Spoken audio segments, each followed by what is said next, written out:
Assalamualaikum warahmatullahi wabarakatuh. Halo semuanya. Perkenalkan, saya Nisa Rumaisa Siregar dengan NIM 061940351944, kelas 8 TEB. Saya berasal dari Politeknik Negeri Sriwijaya, jurusan Teknik Elektro, program studi Teknik Telekomunikasi. Hari ini untuk mata kuliah Embedded System dengan dosen pembimbing saya yaitu Ibu Irma Salama STMTI, saya akan mempresentasikan mengenai implementasi sistem embedded dalam berbagai bidang. Baik, pertama kita akan masuk ke bab 1, yaitu pendahuluan. Untuk tugas 1 ini, capaian pembelajaran umum yang ingin saya capai antara lain, pertama, dapat mengetahui mengenai konsep dasar embedded system. Yang kedua, dapat mengetahui kelebihan dan kekurangan penggunaan embedded system. Lalu yang ketiga adalah dapat mengetahui implementasi sistem embedded dalam berbagai bidang. Adapun capaian pembelajaran khusus yang ingin saya capai untuk tugas 1 ini adalah pertama, dapat mengetahui definisi dari embedded system. Lalu yang kedua adalah dapat mengetahui karakteristik embedded system. Yang ketiga adalah dapat mengetahui implementasi embedded system dalam industri. Yang keempat adalah dapat mengetahui implementasi embedded system dalam kesehatan. Yang kelima adalah dapat mengetahui implementasi embedded system dalam transportasi. Yang keenam adalah dapat mengetahui implementasi embedded system dalam komunikasi. Lalu yang ketujuh adalah dapat mengetahui implementasi embedded system dalam keamanan. Lalu yang terakhir adalah dapat mengetahui potensi pengembangan aplikasi embedded system di masa depan. Adapun tujuan yang ingin saya capai adalah pertama, agar penulis saya sendiri dan pembaca atau di sini pendengar dapat mengetahui definisi embedded system, dapat mengetahui karakteristik embedded system, lalu dapat mengetahui kelebihan dan kekurangan penggunaan embedded system. Lalu selanjutnya adalah dapat mengetahui implementasi embedded system dalam berbagai bidang, yaitu dalam bidang industri, kesehatan, transportasi, komunikasi, keamanan, dan juga dapat mengetahui potensi pengembangan aplikasi embedded system di masa depan. Baik, kita masuk ke bab yang selanjutnya, yaitu bab kedua mengenai pembahasan. Pertama, saya akan membahas mengenai konsep dasar dari embedded system. Jadi, embedded system dikembangkan di sekitar sistem operasi langsung. Embedded system harus memiliki aksesibilitas dan ketergantungan yang tinggi. Dirancang untuk satu tugas yang tepat. Lalu, embedded system harus dikaitkan dengan marginal untuk memasang perangkat input dan output, dan biasanya memiliki operasi sederhana tanpa disk dan juga boot ROM.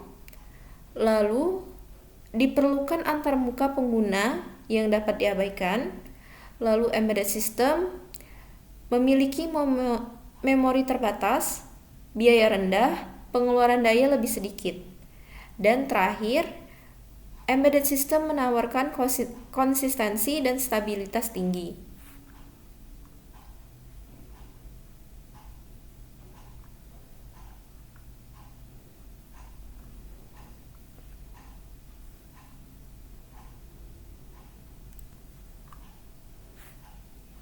Lalu selanjutnya adalah saya akan membahas mengenai kelebihan penggunaan embedded system.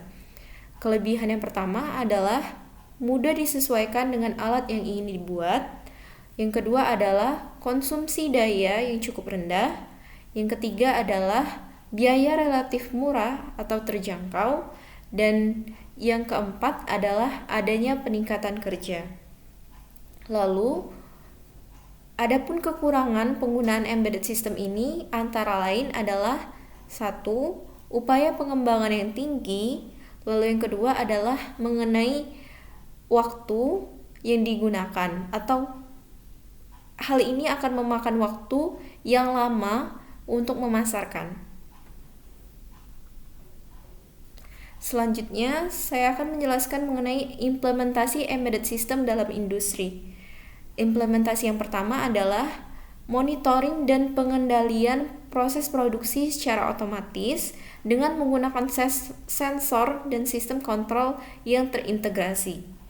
Lalu, yang kedua adalah pemantauan kondisi mesin secara real time untuk mencegah kerusakan atau kegagalan mesin yang dapat mengganggu jalannya proses produksi. Lalu yang ketiga adalah penggunaan sistem otomatisasi pada proses perakitan dan pengujian produk untuk meningkatkan kualitas produk dan mempercepat waktu produksi. Lalu yang keempat adalah implementasi Internet of Things atau IoT pada sistem embedded digunakan untuk memudahkan konektivitas antara perangkat atau mesin dalam lingkungan industri. Selanjutnya saya akan membahas mengenai implementasi embedded system dalam kesehatan, yaitu antara lain yang pertama adalah monitoring atau monitor denyut jantung menggunakan metode sensor cahaya. Yang kedua, alat pembacaan dan pengukuran suhu secara otomatis. Yang ketiga adalah sistem kontrol jarak jauh untuk peralatan medis, seperti alat pemantau detak jantung dan alat pencitraan medis atau alat ronsen. Lalu, yang keempat adalah sistem pemberian obat otomatis pada pasien di rumah sakit. Dan yang kelima adalah peralatan medis seperti alat bantu dengar dan alat pacu jantung. Selanjutnya, implementasi embedded system dalam transportasi. Antara lain, yang pertama adalah sistem navigasi GPS pada kendaraan, lalu yang kedua adalah sistem kontrol mesin pada kendaraan seperti sistem injeksi bahan bakar dan sistem rem ABS. Lalu yang ketiga adalah sistem keamanan pada kendaraan seperti kunci pintar dan sensor parkir. Lalu yang keempat adalah sistem informasi penumpang pada transportasi umum seperti bus dan kereta api. Lalu yang kelima adalah sistem pengaturan lalu lintas otomatis. Selanjutnya, saya akan membahas mengenai implementasi embedded system dalam komunikasi. Antara lain, yang pertama adalah telepon seluler atau ponsel dan smartphone. Yang kedua adalah sistem jaringan komputer seperti router dan switch. Yang ketiga adalah sistem pengiriman pesan secara instan seperti WhatsApp dan Telegram. Lalu yang keempat adalah sistem VoIP atau Voice over IP untuk panggilan suara melalui internet. Lalu yang kelima adalah sistem satelit untuk komunikasi jarak jauh. Selanjutnya saya akan membahas mengenai implementasi embedded system dalam keamanan atau security. Yang pertama adalah sistem pengamanan rumah yang dilengkapi dengan sensor gerak, sensor tekanan, dan sensor cahaya, atau dapat juga ditambah sensor-sensor lainnya. Lalu yang kedua adalah sistem keamanan ruangan menggunakan IP kamera berbasis embedded system. Lalu yang ketiga adalah sistem deteksi akses masuk ilegal dengan menggabungkan sensor peer pada pintu atau jendela. Jadi, jika terdeteksi ada seseorang yang masuk secara ilegal, maka akan terdeteksi oleh embedded system berupa sensor peer pada pintu dan jendela. Lalu implementasi lainnya adalah pemasangan kamera pengintai di area publik seperti pantai atau taman. Lalu yang kelima adalah sistem alarm kebakaran dan sistem pengawasan keamanan pada gedung perkantoran. Selanjutnya, saya akan membahas mengenai potensi pengembangan aplikasi embedded system di masa depan. Jadi, perkembangan teknologi hardware dan software semakin cepat. Jadi, di masa mendatang, beberapa faktor yang dapat mendukung pengembangan aplikasi embedded system antara lain yaitu salah satunya perkembangan teknologi hardware dan software yang semakin cepat. Lalu yang kedua adalah permintaan pasar yang semakin tinggi terhadap perangkat elektronik yang lebih efisien, kecil, dan mudah digunakan.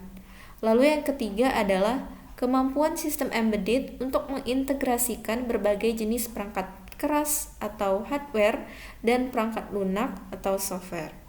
Lalu yang keempat adalah potensi penggunaan sistem embedded dalam berbagai bidang seperti industri, kesehatan, transportasi, komunikasi, dan keamanan. Pengembangan aplikasi embedded system di masa depan dapat membawa dampak positif bagi kemajuan teknologi dan meningkatkan efisiensi dalam berbagai bidang.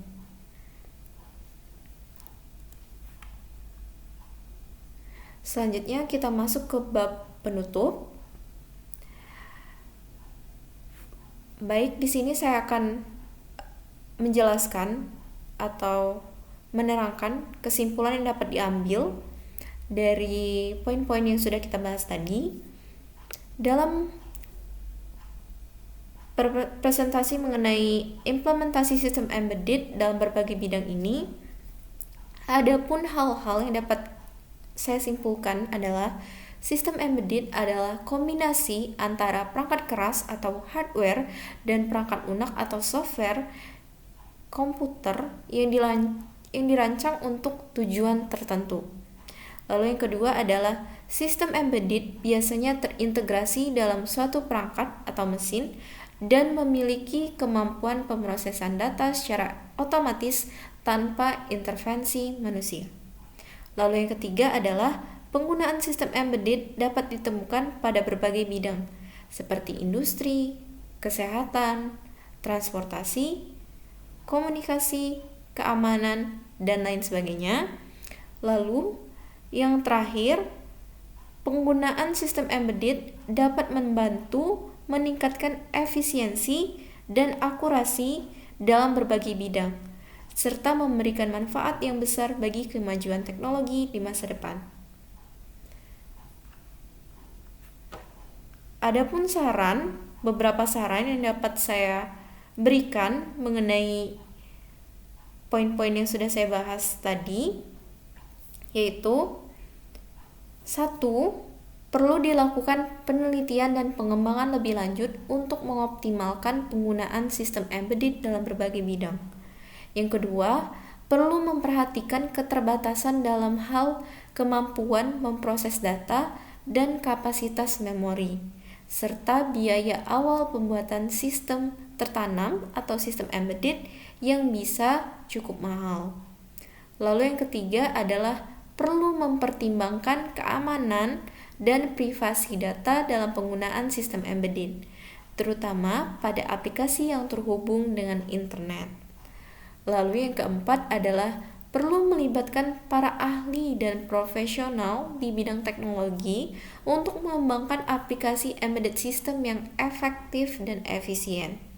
Lalu saran terakhir yang dapat saya berikan adalah perlu memberikan pelatihan dan edukasi kepada masyarakat tentang penggunaan aplikasi embedded system agar dapat dimanfaatkan secara optimal. Dengan demikian, implementasi sistem embedded dapat memberikan manfaat yang besar bagi kemajuan teknologi dan meningkatkan efisiensi dalam berbagai bidang. Baik, sekian dari saya.